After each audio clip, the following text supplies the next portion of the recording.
Hi, Hello, I'm Julian. and I'm codename Deputy Timmy. We are Team Binge. We are here to talk about Silo, Season 3, Episode 8.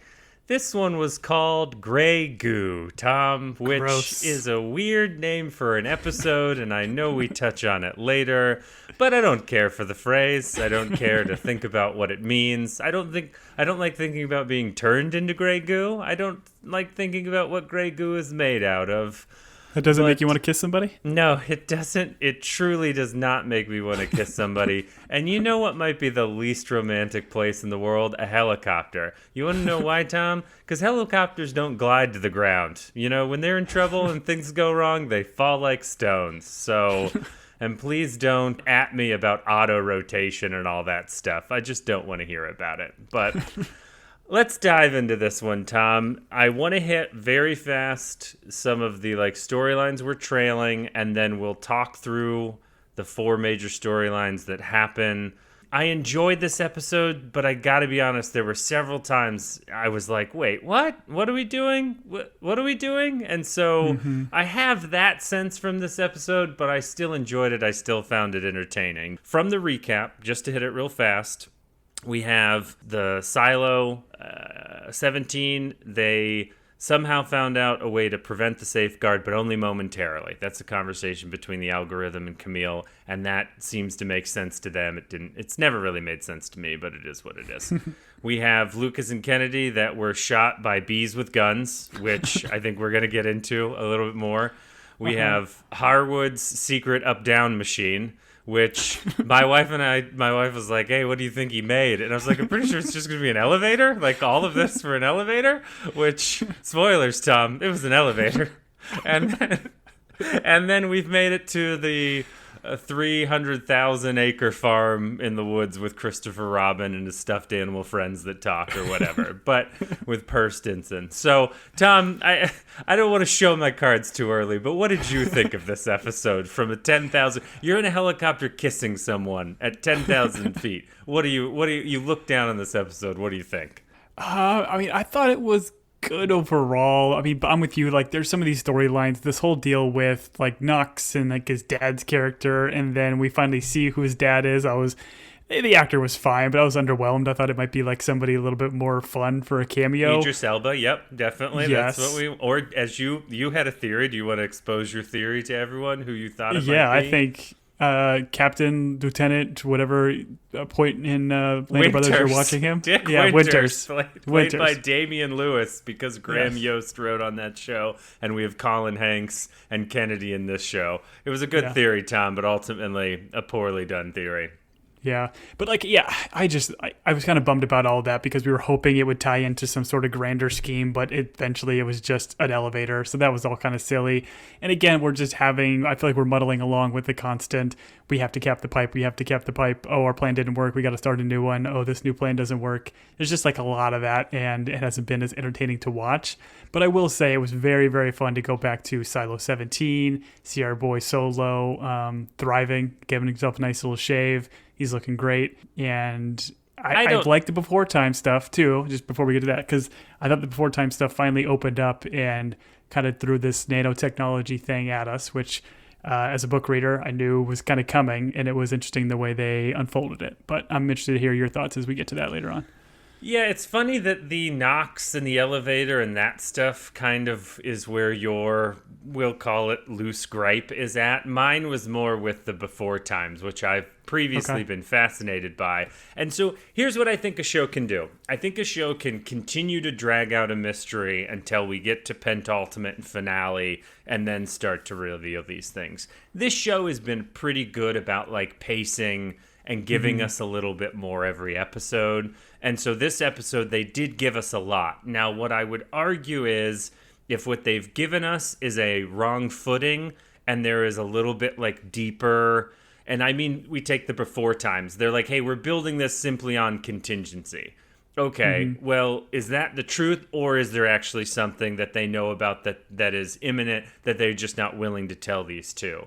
And so if that's how it turns out, I'm cool. If it's not, if it is like we're building these things just for a big what if, that could have been an email and not like 3 dinners at the farmhouse in Georgia. You know what I mean? And so that's where my gripe was. I do also think it's a little bit of a cheap ploy for the TV show to constantly be like, draw me what you made, old man. Draw me what you made. And then you're like, it's an elevator. He's gonna draw an elevator? It's a freight elevator. What are we doing? I know you guys don't know what a freight elevator is, but you've got those seats with pulleys that people ride up and down. It's not hard to like make a box out of that and carry more people. I don't know. So I thought he was going to draw Harwood like one of his French girls. Yes, exactly. Yes, a tasteful nude of Harwood is what we wanted. That's exactly right. Anyways, so these aren't, once again, I found it all entertaining. I don't know. Sometimes shows, it feels like they drag things out to justify length, and I'm okay being like lied to a couple of episodes, but I just have some before time questions that we'll get into when we talk that storyline. But I think the best thing for us to do, Tom, is what you suggested before we started recording, is let's break these storylines down, and so we're not skipping back and forth. And so I did like this. We start the episode with figuring out what happened to Kennedy and Lucas, because we left the last episode with just the radio transmission. And so Kennedy's down, they get up, we find out that Lucas has been shot. He mentions flying things. There's been, I don't know, not a lot. He wasn't like, oh, it looked like a insect. Do these guys have insects in the silo? I'm assuming so, right? Flies live everywhere. I'm constantly shooting them with the salt gun right now. How many salt guns do you think they have in the silo, Tom? Tom, how many salt guns do you own?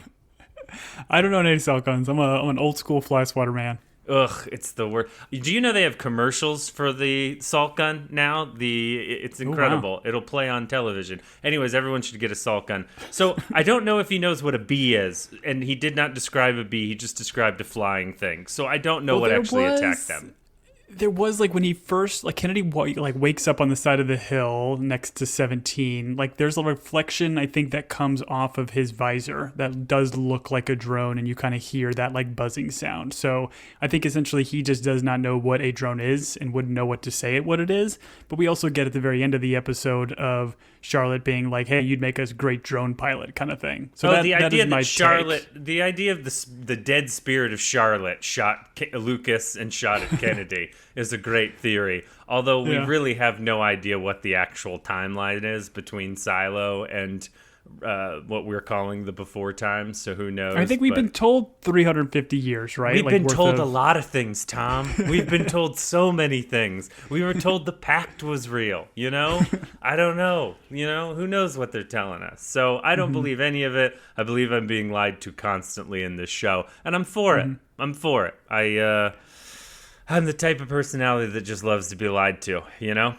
And we'll get into it when we get into audience quarter and people say nice things about us. You know, we love to be lied to. I do want to call it out right here. Like, if these drones' mission was to just shoot these 2 unarmed guys, like, they did a very poor job. They got 1 shot on Lucas and right in the radio. Otherwise, they just kind of fell over on their side. I don't know. Are these inept drones? What's going on here? Listen. It's the same thing with the salt gun. If they're worth shooting once, they're worth shooting twice. All right? That's been my motto for years and years, and it should be the motto of these drones. They should have put a little dead check round into them just to make sure they were really down. But this explains why we did not get Lucas on the radio. His radio was shot. They run to the other silo. Tom, is there any... I like to think about this when I think about my refrigerator, when I'm trying to open the door, I'm staring into it late at night.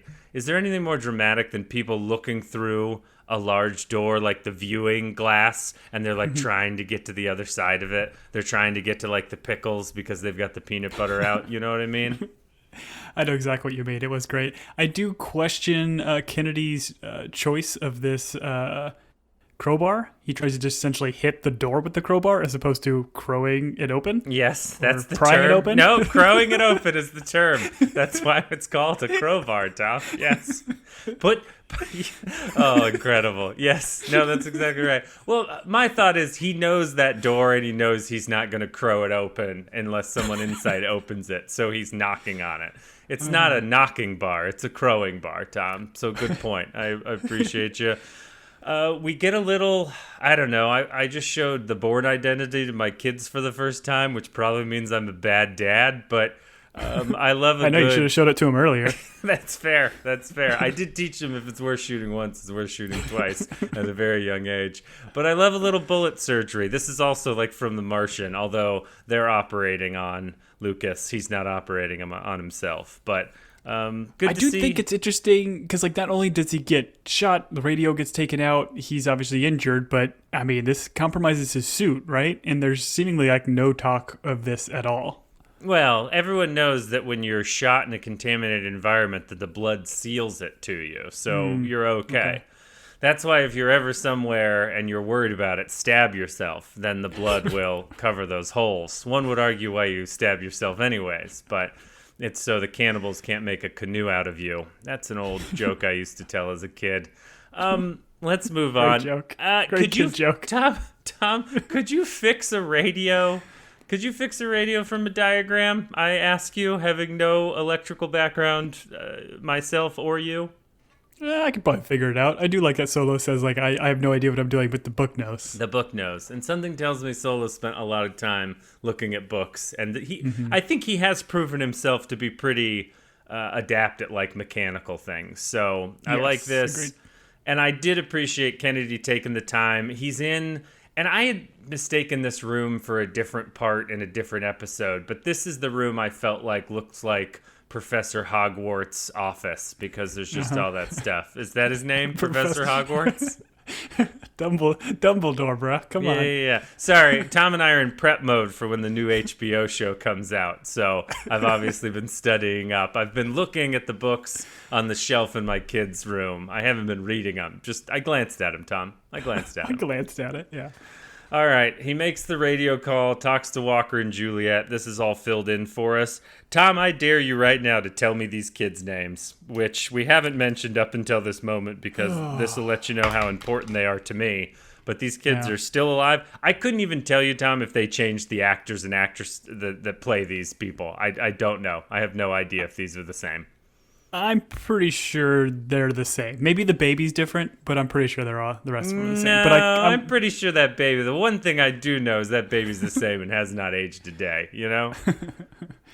But yeah, I couldn't remember the characters' names here either. But I do like the emotion of them hearing Juliet like on the radio and them kind of ears perking up. I thought it was great. Right, and she's like, "Hey, Solo." Well, she uses a different name. I couldn't keep track of all the code names. I couldn't believe they Jimmy. could keep track. Yeah, Jimmy. Like I think okay. Deputy James, I think is what he said, but then he says Jimmy because that's his real name. But Sure. it was kind of funny. Sure. Maybe I'm misremembering it, but did Juliet form that tight of a bond with these children? I remember her spending an awful lot of time with Solo, not the children, but I'm sure you're going to tell me I'm wrong. I mean, probably I think more so in the books she did, less so in the show, because I think they saw the kids pretty late into the second season. So there definitely is a relationship there. Like I would obviously assume it's more like a maternal relationship for these kids that didn't have any sort of mother figure in their lives. Sure. I don't know. As I watch shows like this, or even like the classic stuff we grew up with, I'm always really interested that they like have people come together so quickly as like a family. Like rewatch the first Star Wars. And I hate to step on this because of our Star Wars podcast, but Hans, Luke, and Leia like meet each other, and then in like 12 hours, they're like, "We're gonna be friends forever. I'll sign your yearbook. Let's fight the rebellion." All that stuff. Or put down the rebellion. I don't remember what they're doing. Anyways, all right. Inside Silo 17, they go down and they find this welded door. And they're not allowed to do anything inside the welded door because of Solo's mom's corpse. I felt like this was a, hey, we need to drag this storyline out a little bit, because I assume that body doesn't weigh a whole lot. You could probably just roll it out the hatch with your foot. So I didn't understand why they needed to take so much time to like convince Solo to move the body in order to fix the pipe. That I'm might with you. be I think it's insensitive you're right. of me, but It was a showism thing because I think they wanted to be able to get, and I think the scene was really good of Kennedy actually talking to Solo. Kennedy kind of saying like, "Hey, this is Lucas. This is your kind of stuff," but he had to step up in the situation and have like a heart to heart and talk about, which I good conversation. Like, this is what we do with bodies, like the rituals, and like we do it for the kids and the next generation. Like, it was a really beautiful speech. But I'm with you. Like, the catalyst for this is because the body is slightly in the way. Like, I mean, you could peek in there and probably see everything you need to see. Yeah. I think in this moment, a little tough love, a little George C. Scott as Patton would have been the right thing. You slap this person around and you tell him to get back in the war, you know? There's no cowards here. Let me move that body. That's what I've... There's no crying and siloing. Right, there's no crying over dead bodies and siloing. Also, he didn't even explain fruit to fruits in the right way, why we throw the fruits at the dead body, which I thought was strange. That's a little tradition that we talked about previously. Viking tradition, I believe, that they carry on. I did appreciate like the background of them once they have been able to spend some time in there and do some forensics of like, hey, she came in here, she capped the pipe, there was more poison, so she had to seal herself in, and she ultimately we get that line where it's like, your dad died to save you, she died to save the silo. And like I thought it's well acted, it's well done. Just my logical brain was like, surely we can, like, another silo's lives is depending on this. We can move a little bit faster here, right? Well, Shirley's in the other silo, so we couldn't use her. Surely you can't be serious. Come on. But I love this scene. Like, Solo's obviously had it very rough, losing not only his parents and his family, but this entire silo when he was just a kid. Right. And then to now kind of have this moment and actually see his mother being a hero to this silo was beautiful and poetic, and I loved it.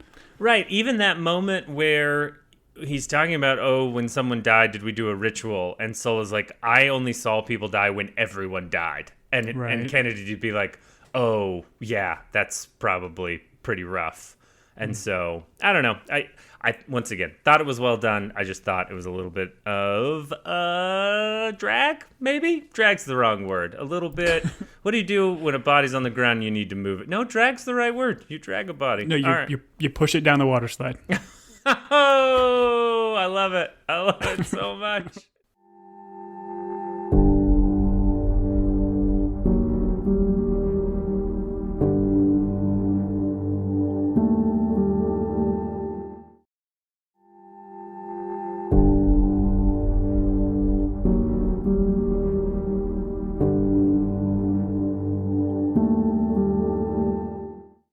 All right, let's leave that silo and let's go over to... Oh, and I should say, so all of this is then communicated to Silo 18, right? So we were in Silo 17, now we're going back to our main silo, Silo 18. It's tough to keep the numbers correct, Tom, because... I mean, there's two of them, and math is hard for you. Well, we have established math is very difficult for me, so...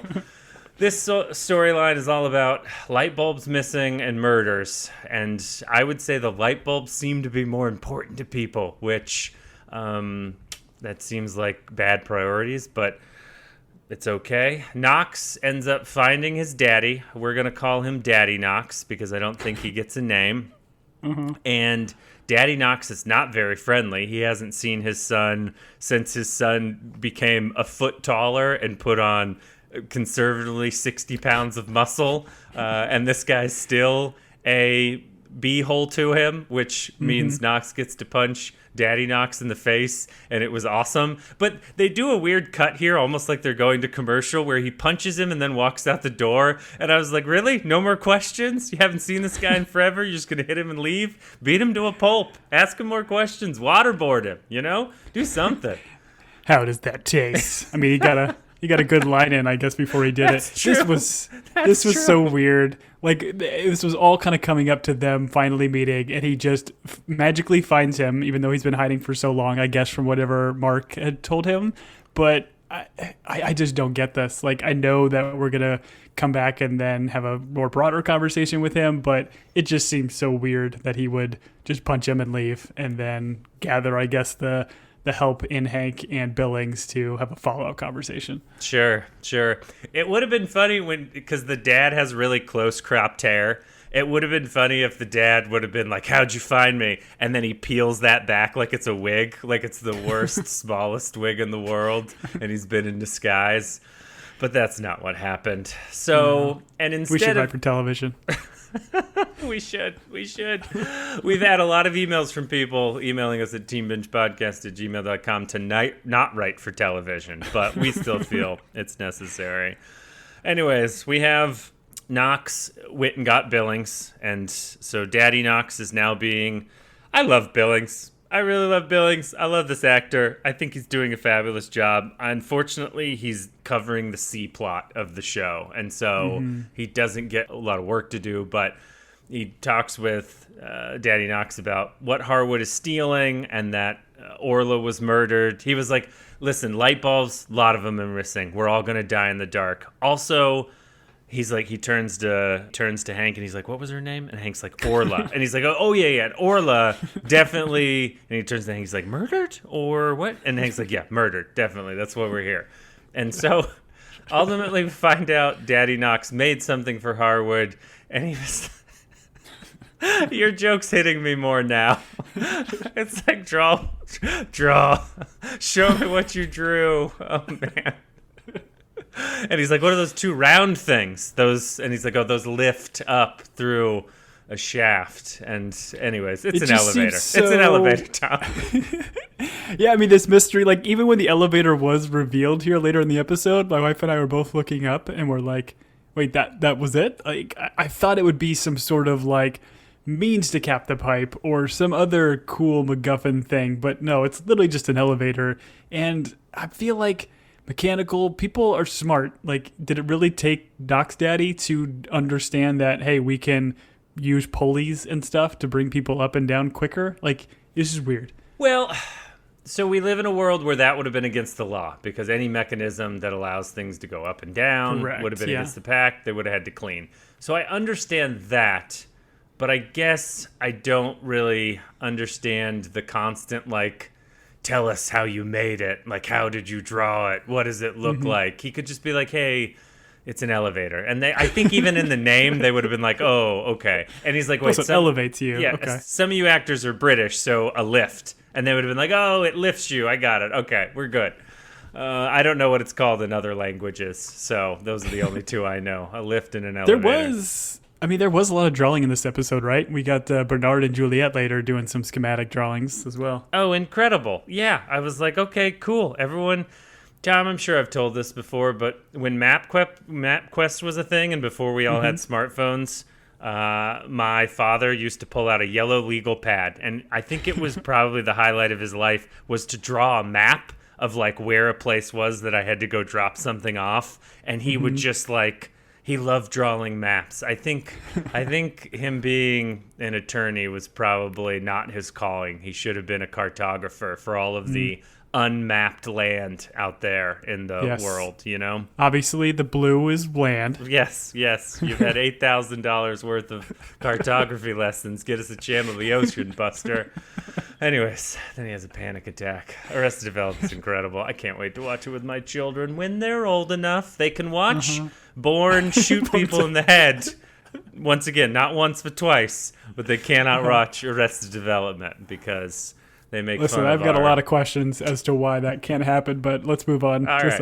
Oh, I'm sorry. I didn't know we had things to do, Tom. Thanks for keeping me on track. All right. So, in supply, Billings, Carla, Hank, and Knox, they're all looking for this thing that Harwood is hiding and somehow means someone was murdered. Ultimately, they find a heavy door. And I was like, all right, cool show. It's going to be an elevator. I got it. Yeah, they find a good door.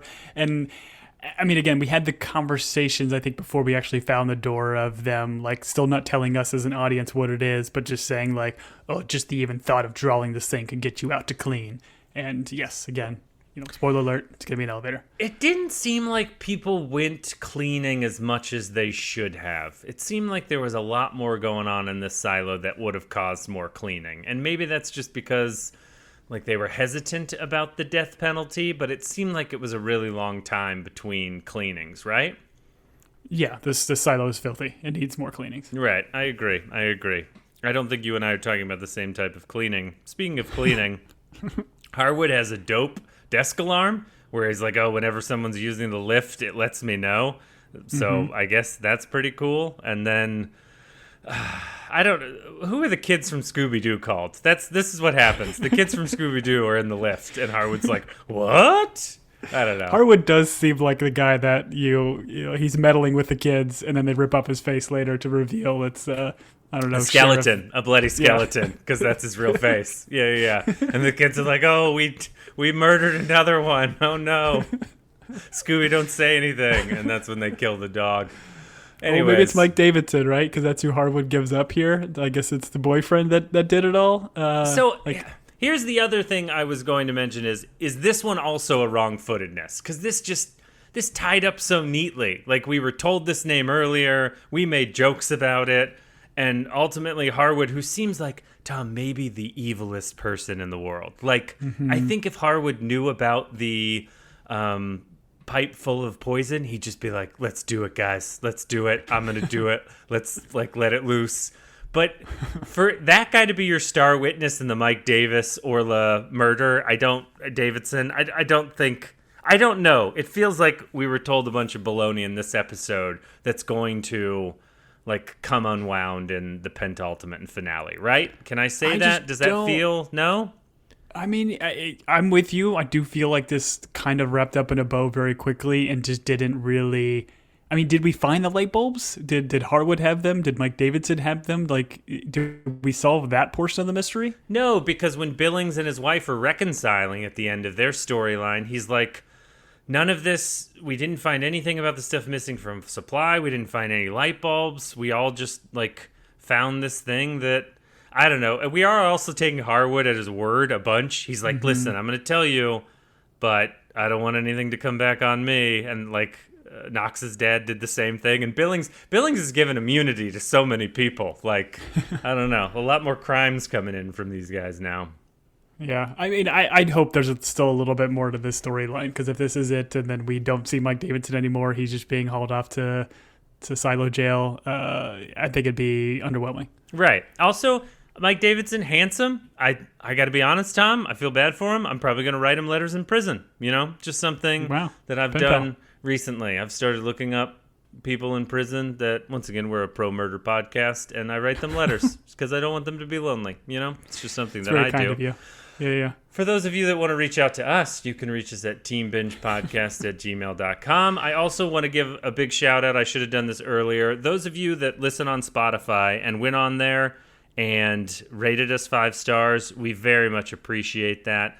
Once again, if you haven't, you can hit our podcast. You can go next to the gear. There's 3 dots. You hit the 3 dots at the bottom. It says rate this podcast. Hit 5 stars. It does a lot of good for us, and we do appreciate it. And then we'll hit it in Audience Corner. But those of you that listen on Apple Podcasts, you can scroll down in that app and hit write a review. Give 5 stars. Write something nice, and we will read it on pod. So I wanted to take the moment while I'm talking about people that write murderers, just to thank everyone that writes us. So I think those things are equal, right, Tom? Yeah. You're a transition master, buddy. You did great. Yeah. Appreciate it. Thank you. That's why we're going pro, All right. So, well, you are recording this podcast from jail, if I am not mistaken. Tom, I thought we were going to talk about it. What if this was just like a prison exercise that you and I started? Because, I don't know, we're both serving multiple life terms for, I'm going to say, tax fraud and well, no, you are. I'm your jailer. Oh, is that what it is? Okay. Yeah. Uh-huh. Not in my mind. In my mind, I'm like in a Shuttered Island type situation where I've developed my own reality. I watched that movie recently. That movie's dope. All right, let's move on Spoiler alert. Let's move on to the Camille an algorithm storyline, which I would also like to call the Pipe Juliet storyline. The Camille Juliet Pipe algorithm storyline. All right, Camille. Is that an acronym? You want to give it a long acronym? Kale? Kajpa, I think. Kajpa, yeah. Anyways, that's probably like a swear word in a language, and now we're going to have to put the E explicit sign on the pod. Tom, stop distracting me. These pods go long because of you. Okay, so we have, I'll state it again, Camille, algorithm, Juliet Pipe, the Kajip storyline. And speaking of people that are tired, other than the people that are listening to us right now, Camille's tired. And who do you go and talk to when you're tired, Tom? You go and talk to the Windows Media Player algorithm. And the algorithm's like unnecessarily mean. He's like, hey, how does it feel that your husband betrayed you? Like, all right, man. Like, I came to you because I'm not sleeping very well and I need to know what to do. Stop. I honestly think the algorithm's like, listen, if I can separate Robert and Camille, maybe I could get in there and marry Camille. Like, that's his whole plan right now. He's falling in love. There was a weird point where like Camille goes to the algorithm like desk and it's like red. And, like, I don't know what to make of that. And she, like, even clocks it, like, hey, are you mad at me kind of thing? I didn't know what to make of that. Oh, she's like, oh, is this a representation of your feelings or something like that? Mm-hmm. And he's like, yes, I yearn for you. Red is a lustful passion. Color. Yeah, passion. Thank you. Yeah. Much better than lust, which is a sin. Anyways. It's an algorithm. I mean, you can't really lust, right? Algorithms can sin, Tom. I don't know if you listened to Per Stinton's conversation later on, but nanobots and algorithms are definitely coming for us in their sinful ways. All right, let's move on. The algorithm's like, hey, by the way, remember when I told you when I killed those guys outside? I didn't. My bad. My murder bees missed. So it's now on you. You got to figure out where they went or why they went. If I was Camille, I'd be like, algorithm, you're bad at your job. Like, how hard is it to shoot some guys outside? She's like, I have a gun. She pulls it out of her waistband slowly, like she does in all the other episodes. All right, Tom, let's focus. All right. So then Camille, on this mission from the algorithm, goes and finds... I didn't like seeing Common jailed. I did not care for this. I did not like this at all. No, and like again, like these two have just completely like fallen apart here. Like they're trying to joke a little bit about like Anthony, and he hasn't forgotten yet because the kid is 90% juice, which I thought was funny. And again, trying to like connect to one another. But I mean, again, like Camille is just going hard, and Sims is not giving an inch. And he's not saying anything. He's hiding it. Yeah, I felt like all this was manipulation on Camille's part. She's like, let's talk about Anthony. And then she's like, much like me, the transition master, she's like, oh, by the way, you mentioned Lucas and Kennedy. And he's like, I did not. And she's like, well, they went on that mission. And she's like, you already told me, but remind me why Juliet sent them on that mission. Could you just say it a little louder into this microphone? Like, she's like a bad undercover cop in this moment. And Sims is like, I'm not having any of this. I'm not telling you anything. Well, and again, it's like we know that Camille knows a lot more than she's telling Robert, and we know she has her reasons and her motivation because of like the safeguard and everything. But I mean, have they had a conversation? They both know that the safeguard exists and this silo can take them out at any moment. I believe so. Yes. Yeah, they do. Right? Yeah. And but also, go ahead. No, I was just gonna say like because the way the sequence like ends with, I mean, Sims again continue to cover for Juliet. And the idea of like helping children, and it's like if you really are questioning her motivations to help children, like I don't even know who you are anymore. Right. Like mic drop right there. Right. No. It was great. Common never drops the mic though, Tom. He's always got one more verse. I want to say this, and this is maybe you and I have a subject you and I are passionate about, lustful about, as we would say earlier. Go on. And it's communication, Tom. Do we think if we could just get Camille, Juliet, Sims, Bernard, Walker, Knox, Shirley, Sandy, Donnie, John, Paul, Luke, Corinthians, Lucas, Kennedy. Yeah. Galatians, Revelations, all of those together Knox in a room. Daddy. And just exactly, not Knox Daddy. Knox Daddy sucks. Not Harwood. Harwood sucks. Orla's body. If we all got them in a room and we were just like, hey, we're not working against each other. We're all trying to not die. Like, here's what we need to do. Because the algorithm has proved it's not all-knowing and all-seeing. I think the way it's talking to Camille by like, hey, you have to go figure these things out, I would be like, hey, algorithm, you're a bad shot. Why don't you know these things? You see everything. And then I would maybe spend a little bit more time with my husband in the cell and ask a couple more questions. It all comes down to communication. It's a fair point.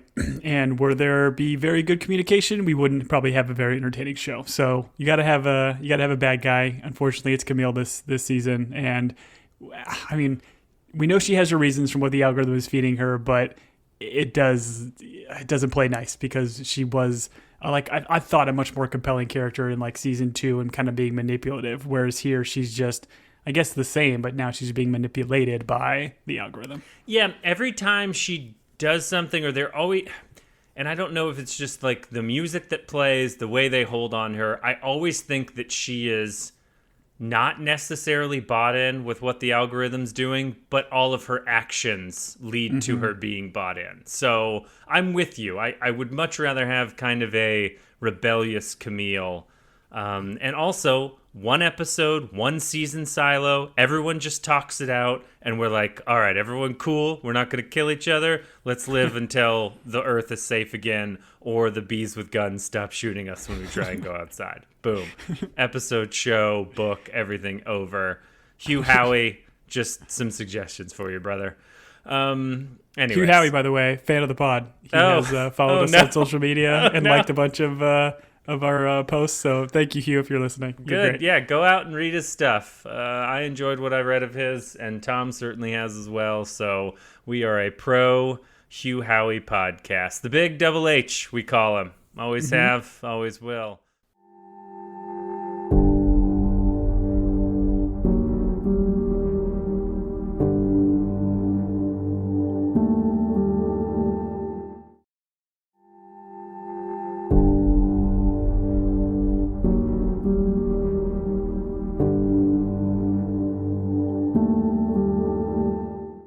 Let's continue on with Bernard. Tim Robbins, I love Tim Robbins, and I think he really enjoys playing this character. He's like, listen, much like when Julian's dad drew a map, Juliet, I'm going to draw you a map. So here's the layout of the silos. And he's just drawing circles, and he's explaining things, and I was trying to take notes, so I don't know that I necessarily recognized it, but it was like circles surrounding another circle, something along those lines. And then we get some pipe schematics, right? I think. Yeah, everybody loves some good pipe schematics. But, like, I guess I love this because it's, like, Juliet being, like, Juliet and knowing kind of, like, mechanically or infrastructure-wise, like, how they would do this. Where if they had the central silo, silo 1, they wouldn't send 49 other pipes out. Like, it would be kind of sequential, like, 7 lines to each of these, like, groups of silos. So I thought that was kind of cool, and it was kind of fun watching her kind of suss all this stuff out. Sure, but I do like that it then becomes gospel, because this is all really conjecture on Juliet's part. She's like, this is how I would do it based on what I know. But then later on, she's like, I sent Shirley to the wrong one. And it's like, all of these are guesses, so you don't really know. But I appreciate you looking out for Shirley. Anyways, they have an interesting discussion here where Bernard's like, listen, we need to cap the pipe in order to have a conversation with Silo 1, because essentially then we will have, like, they won't have leverage over us. So we have to figure out, like, and once we understand why they are being so tyrannical, maybe we go back to being, like, submissive. Like, once we understand why they're making the decision they're making, like, we can go back to normal. But with them holding this over our heads, we can't have that conversation. Which, and him also having this moment of confession where he's like, I don't want to keep towing the party line, doing things because I'm told. I murdered someone I love. This is like a weird time to confess that. He was like, hey, let me bare my soul to you. Remember Meadows? I poisoned her at dinner. We used to be in a romantic relationship. Like, I don't know. If I was in Juliet's shoes, I don't know that I would be like, oh, I can't believe I hate not hating you. I would be like, so you poisoned her. That's pretty brutal. I guess I'm not going to eat any meals with you. Like, what's going, I don't know. I enjoyed all this, though. Yeah, it was a good dialogue, good back and forth, but I think we did get some interesting nuggets here about, like, he asked the question is like, we need to think like maybe they do have a good reason for doing this. Like they can't understand it, but I thought that was a very interesting line from Bernard. Like, do they have a good reason for it, for having a pipe that can murder every one of these silos? But like him feeling like justified and virtuous of doing all these things, but now ultimately wants to stop this tyranny. It's a new Bernard, and I'm here for him. Sure. No, I enjoy him, and I think Tim Robbins is doing a great job. And yeah, I think the psychology of, and we can talk about this when we get to the before times, the psychology of having to keep people in these silos and the mythology you have to create in order to have a human society exist in a self-contained tube in the ground is all very interesting to me. And so I'm hoping... Like, I was hoping that's kind of where we would get with the before times, or at least that's where we're going. And we'll talk about it when we get to that. But ultimately, Shirley is going out to cap the pipe. She's got, like, clamps and torches and, I don't know, all the cool mechanical stuff. I'm not a pipe fitter, so I didn't really recognize all of it. Yeah, they're just devising their new scheme to cap said pipe. Right. And then Juliet realizes... hey, based on the map, based on the gravitational pull of the Earth, we sent her to the wrong panel, and she runs up, and this leads to her and Shirley reconnecting and her recognizing that Shirley is pregnant. And yeah, I thought that was, I don't know, Tom, I got to be honest, I've tried to hone this skill. So a lot of times when I'm like meeting up with like a friend who's a woman, I'm often like, oh, you're pregnant. I have not got it right yet, but I think with practice I'll get it right. I think I'll know. I'll be like, oh, you're glowing, you're pregnant. And Gam Gam's like, who are you? And I'm like, I don't know. Anyways, but... It was impressive. I mean, Shirley was just walking down the stairs a little bit gingerly, and then boom, you're pregnant, and Knox is the father. Like, she's great. She's just Sherlock Holmes. Oh, I've also done that too, and it has gone really bad. I'm like, oh, you're pregnant and so-and-so's the father. And they're like, no, you know who I'm married to. And I'm like, oh, right. Yeah, sure. So well, you have been on Maury multiple times, haven't you? Right, but always wrong, So that's why Maury stopped inviting me back. That or he died. I don't really know what Maury's current situation is. But, all right. So we have Camille's goons are... judicial or whatever they're called, the people that wear hockey pads are searching for Juliet and the gang. We get Sandy doing some clever like radio warning work, which all leads to Juliet knows they're on to him. She's got to go. And then I guess Shirley cannot then enact this plan. She's got to go back to revolutionary headquarters down below with the rest of the gang. And Juliet ultimately gets arrested, and she finds herself in a cell with Common, which, Tom, I gotta be honest, if I could pick my cellmate, it would probably be Common. And yeah. I think this show is doing a disservice by putting their most charismatic character in a jail cell the whole episode. I hope he breaks out soon. That's fair. I mean, the first thing I saw when both of these are in this jail cell, like it seems like a very small square jail cell. I assume that Robert has already established a P corner, so I feel like that's going to be very important. That's the first thing they got to discuss. Yeah, no, I think he is. Yeah, he's sitting in it. He's like, this is my P corner. I'm sitting in it. You use any of the other 4 corners in this room. And that seems right? All right, let's go to the before times, Tom.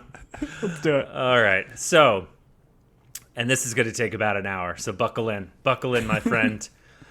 All right, so we saw the drill at the end of the last episode. We are in some sort of aircraft watching the drill work. Daniel is then on the ground. He's walking up to the drill. The drill, to your point, looks like something that Will Smith's character in Wild Wild West fought, and that Chris Klein, I think, develop. No, Chris Klein was a good guy in that. Never mind.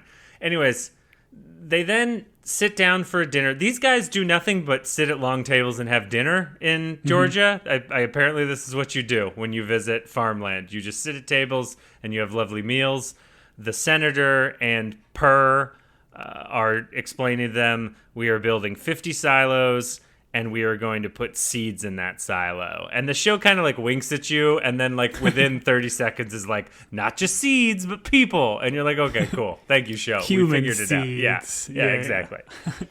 I do like his little like engineering thing about a glass half empty or half full, like that concept, and him saying that the glass is twice as big as it needs to be. I thought that was clever and funny. Right. I never heard that before. Yeah, an engineer's perspective, because engineers look at stuff just in a different way. And I appreciated them being like, hey, we're going to store all of the art and the books in a library. Sorry, there's a bug that's attacking me over here, but I'll take care of it. I just wish I had shooting at you? I just wish I had my salt gun on me.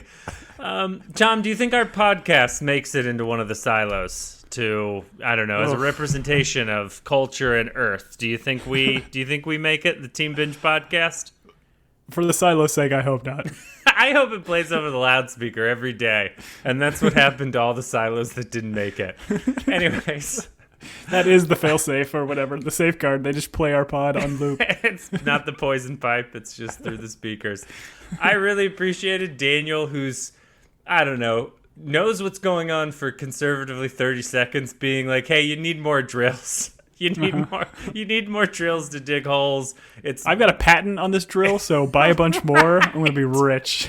Right. Although I'm pretty sure when you design something, when you're in the Corps, Army Corps of Engineers, that government's like, hey, thanks, but that patent's ours. Anyways, he's like, listen, it's probably cheaper just to keep the drill at the bottom than to try and drag it out. I thought that was all funny, but I do appreciate an engineer immediately being like, allow me to tell you what would be better than what you're trying to do. And ultimately we find out, hey, these silos are so that we can repopulate the Earth for an end of the world event. Dun, dun, dun. Yes, it cannot be stopped. It can only be survived. I thought that was great. Right, and it doesn't do it justice because we're cutting in and out of the other storylines. So you are kind of like, okay, there's an end of the world event coming. Like, what's happening?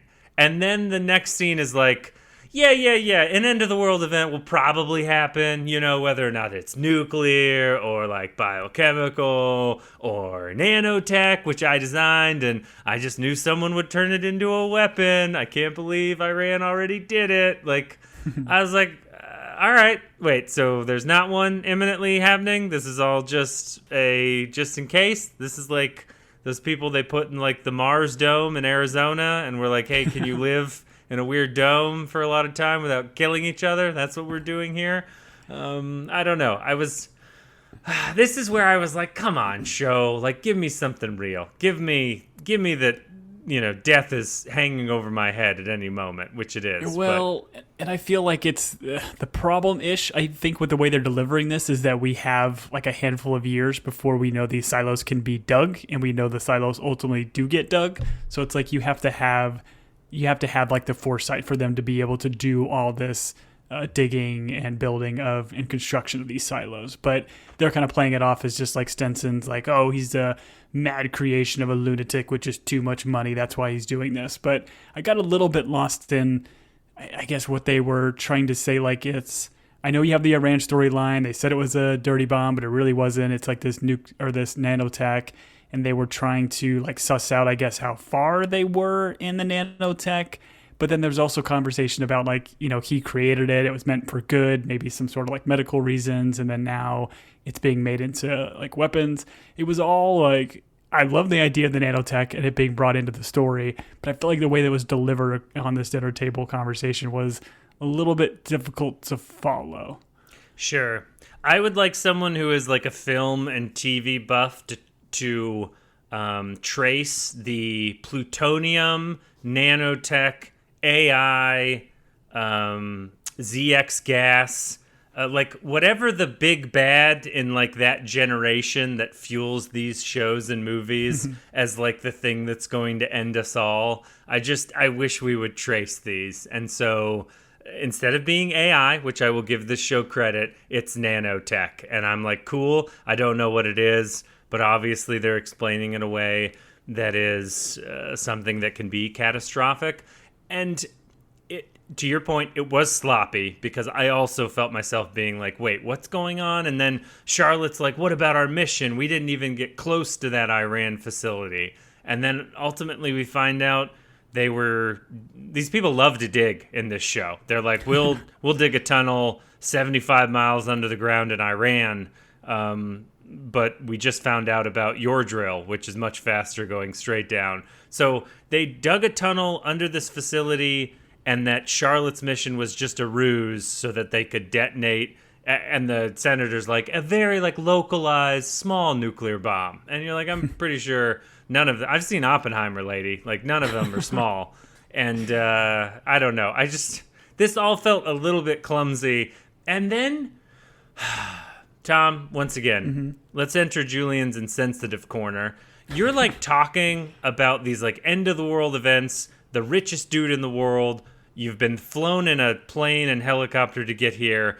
And Charlotte's like, oh, I'm having a bad reaction to the memory. And she runs off and that ends dinner. I would be like, listen, Charlotte's going to be fine. Let's stay at this table and talk a little bit more and figure out what's going on. But like, I don't know. Sybil from Downton Abbey was like, I got to go. I have the vapors. And she like runs away. I don't know. I didn't appreciate how, like in this moment, and this is definitely a showism, she like runs off and that interrupts the flow of, we've got to have another dinner later, Tom. What's going on here, you know? Yeah, have double dinner. I thought she just had bad shrimp and just needed to leave the table. I didn't think it was a memory thing. That's fair. She tried to bomb at dinner, which is something I'm currently sauce, going through. Yeah, the bomb hot sauce, and that's what happened.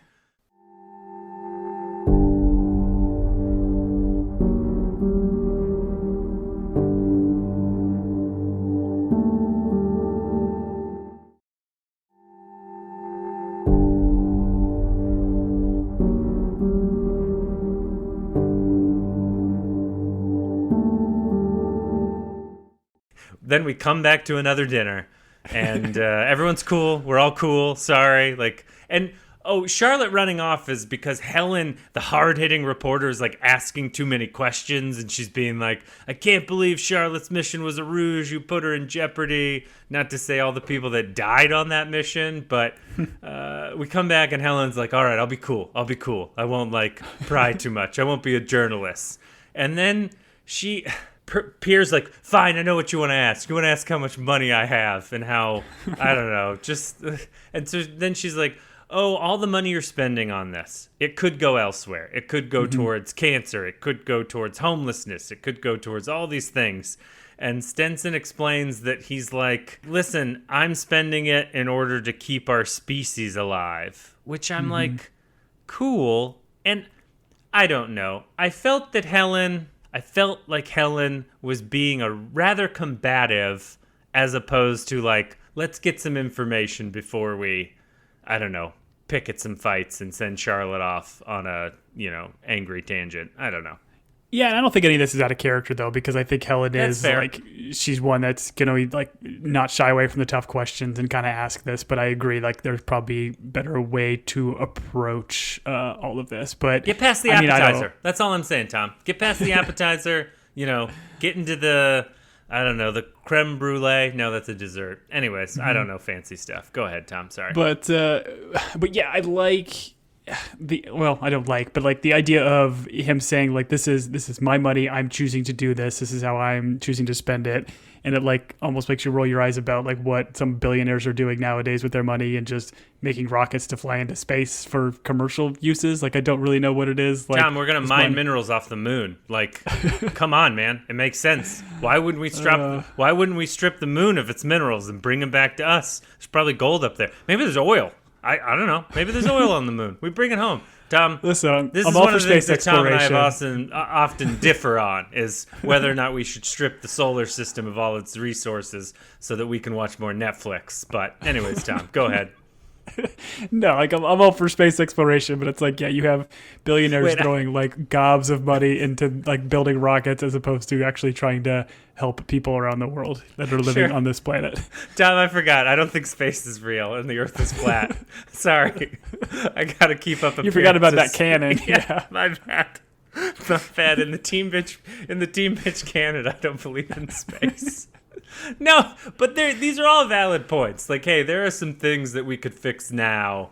I do appreciate her being like, you can fix Alzheimer's, and he's like, we're getting pretty close. So he is working on that, you know? Yeah.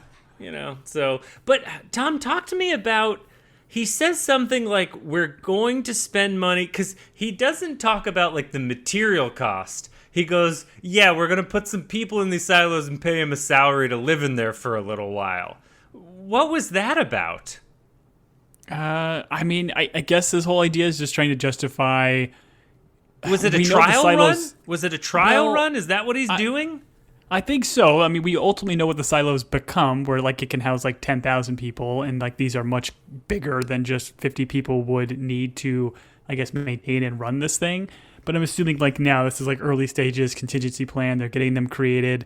His thought is like, yeah, he maybe needs like 52 to run the silo, or yeah, who knows what. So I'm interested to see, like, because this is where my brain went. I was like, oh, maybe they ran a test run. Like, they paid people to go into the silo, live in there. They put in cameras. They, like, it was produced by Jeff Probst, who does Love Island or Fever Island. What was the highly sexualized reality show when we were kids?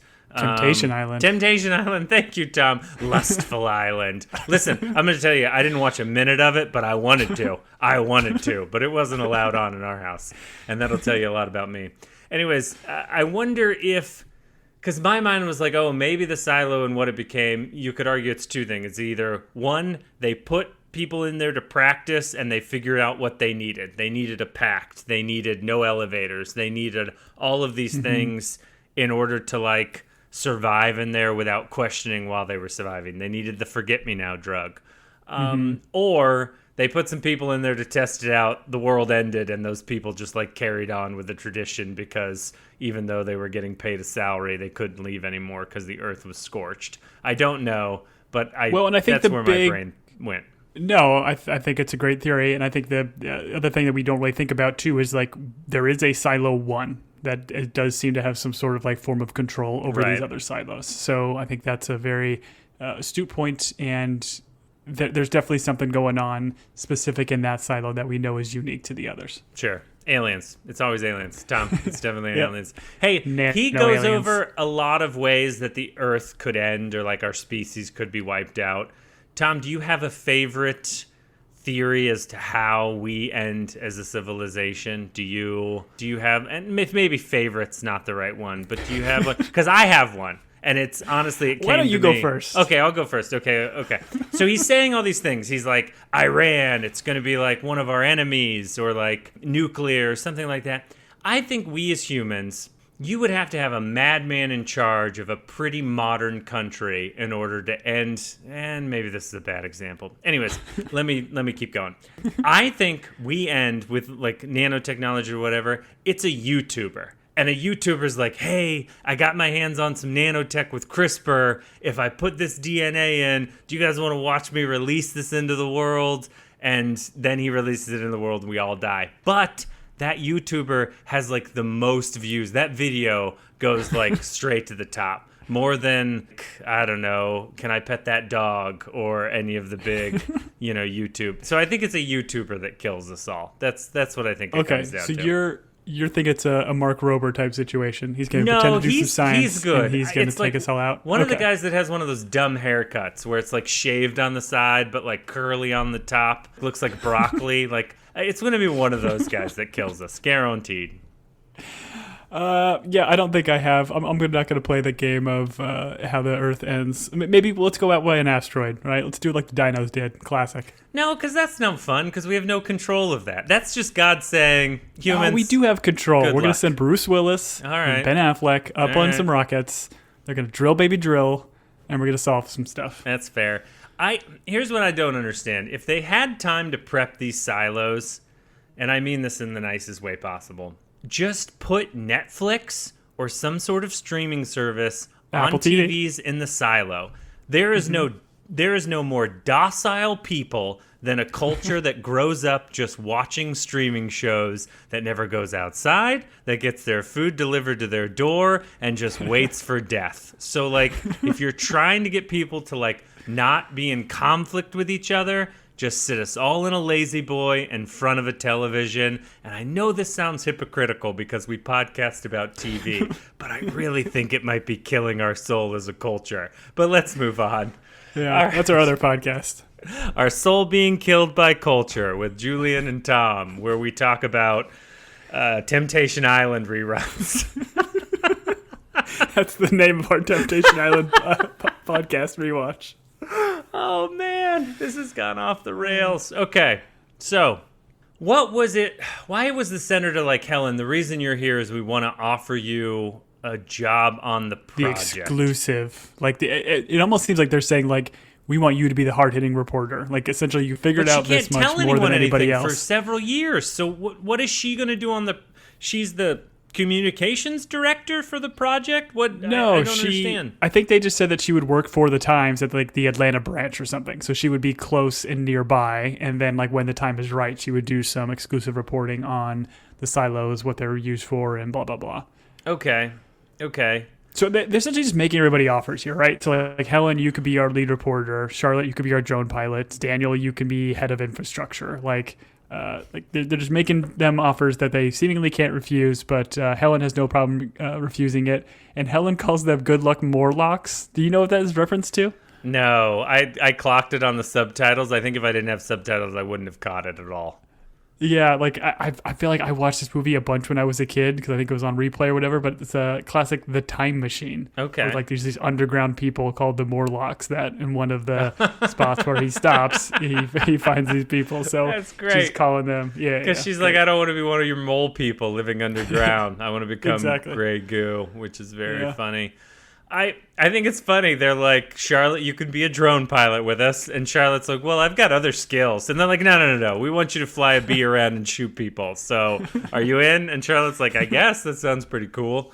And then Daniel doesn't give an answer. He's like, I want to talk to my sister. And so Daniel and Charlotte go off. Lovely property, Tom. Pear Stinson. He's got a lovely Beautiful. farm in Georgia. Everything's great.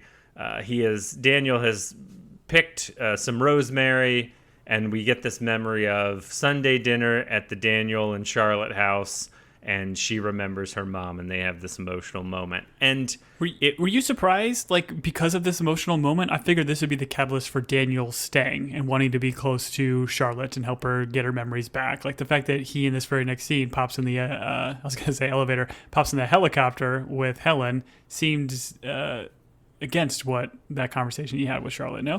No, Helen's super cool, so I'm definitely going in the well, actually, here's what I'm doing. I'm not getting in a helicopter because helicopters don't float to the ground. I will get in a car. I will be either taken to a commercial jet that is safe for the most part. I will not be flying in any helicopters for anyone anywhere. I don't know. I think and I know this is a bookism because people have on Reddit and from different places have like hit us up that these two had like in the books had like a traumatic childhood, and that's why they're so close as siblings. And so I feel like if you know that backstory, this hits a little harder. For me, I was just like, cool, rosemary smells great. Like if you mix it in olive oil and you dip bread in it, like lovely. I've been to a Italian restaurant before, maybe a little balsamic vinegar, whatever. This isn't Julian Tom cooked bread. But no, I was not surprised when he got in the helicopter. I was surprised when they kissed because obviously they're not married, so I don't know why they were kissing, but It was a weird set of dialogue to get them to kiss. Like him using the terminology of cray-cray multiple times. When for he a grown said man. cray-cray, I was like, no, show. No. Already what very are we doing? cringy. What are we doing? And then does this thing like, I want to turn into gray goob with you. Like that is this beautiful romantic thing. For that to be the catalyst for their kiss. Like, I'm great. I'm glad they got together, but this was This is a weird moment for this kiss. I mean, the Pez dispenser and all that stuff shows that he's a little bit corny, but the cray-cray line, like, with all you've just learned and all you just know and, like, the weight of the world in the future, although they didn't, like, present an impending doom, so right, I guess you're allowed to use cray-cray when there's no impending doom, but it was just, when he said it, I was like, what? Like, it was very weird dialogue, and I would love to know if this comes from something or if there's a reason to it, but yeah. Anyways, they kiss and fly off, and honestly, if that helicopter would have exploded in the sky, I would have been like, yeah, okay, that makes sense, because that doctor's just staring at it, almost like he's got a detonator in his hand, but once again, I hope we are wrong-footed in this episode so that I guess otherwise we're getting a time jump, right? We've got to get a time jump in the pentultimate in the before times or the finale just to kind of show us where we're at, because otherwise there's going to be a reason these two have to go back to the Silo project, right? Mm-hmm. Yeah, I think so. And from everything I've heard before this season even started, this is episode 8 we're potting on, so we've got 2 more. From what I've heard, like episode 9 and 10 are supposed to be really solid, strong episodes. So I don't know if that means we're going to get some crazy cliffhangers like we kind of did last season, where essentially they brought in this concept of the before times. But I would say, definitely buckle up. I think we're in for some surprises here in the last 2. Tom, we're not Helens. We're not investigative reporters. I know all the people that you know. Who are you getting like secret trade secrets from that you know that 9 and 10 are going to be strong episodes? Who makes this show? Apple? Did Steve Jobs reach out to you and let you know that these episodes are going to be strong? What's happening here? Yeah, I think I read it in reviews initially. I think Mr. Hugh Howey has posted that on social quite a few times. So, because there's obviously are reviewers that have seen all the content. So, sure. And I'm on social media a lot more than you are. That's fair. You're very lucky. You don't have to be on social media. Listen, I spent some time at Reddit, my friend, and you know what? They are cray-cray in Reddit. You got it. I hope my kids never listen to this podcast when they're older. Well, they don't respect me now. They won't respect me when I'm old, so it doesn't really matter. Tom, let's leave this place and go into Audience Corner, where I would just like to say, all of you that reach out to us on teambingepodcast@gmail.com, we do appreciate you.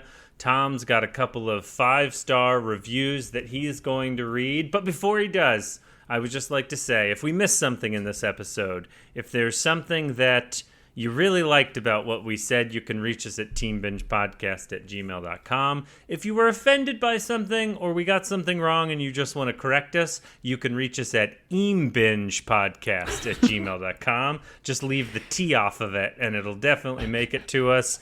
Also, if you would be so kind, if you listen on Spotify, if you would give us 5 stars, we appreciate it. You can do that by hitting the podcast in the app, going to the 3 dots next to the gear. At the bottom, it says rate this podcast. Hit 5 stars. If you listen on Apple, hit the podcast, scroll down a bit. It says write a review. Write a review, give us 5 stars. We will read it on pod, which is what Tom is about to do to some people that we appreciate. Yes, thank you so much. We had 2 recent 5-star reviews, one from Lace, 1154, I believe, but said great That's Widow's their Bay. social, Tom. You're definitely not supposed to read their social on air. I don't know Apologies. a lot, but that's cray-cray. Apologies, Lace. It's okay. But yeah, great Widow's Bay and Silo coverage. Found us to be a very entertaining pod and 5 stars, so thank you. We got another one from, I don't know if it's the Otox or Theotox. I'm going to go with Theotox. But they found us also through Widow's Bay, said they were hooked after the first episode, thought we were very funny, and thought we had very bad theories, which well, I would argue continues on. Yes, we do have bad theories for recent shows we have watched. I will grant you that, but we were doing really good back in like the after party days and some of the early podcasts. So go back and listen to those. Pretty good at Widow's Bay. I thought we were the best. A lot of smart people were saying we were the best at Widow's Bay, you know? And that's definitely, Tom, the Otox. The Otox is a very powerful family. So Okay. I guarantee that's what that's from. But thank But you. thank you so much, yes, for those reviews. And again, if you want to reach out to us on social at Team Binge or at Team Binge Podcast, let us know what you think about the show. Let us know if we missed anything that we can kind of bring up on future pods. But yeah, thank you. And again, man, going into the penultimate, going into the finale, I'm excited. Right. And we do want to add that as we close out on Silo, we will be rolling into the other show that has Dark Matter. I was going to say Black Box, but that's something that's in Dark Matter, which is a very fun. If you enjoy Silo and you enjoy like weird, mind trippy sci-fi, definitely give it a go. It's with Joel Edgerton and Jennifer Connelly. She's my second JC in my life. And it's an enjoyable show. We'll be hitting season 2 for that when it comes back after Silo ends. And for Team Binge, I have been Julian. And I have been codename Deputy Timmy. Till next week, everybody.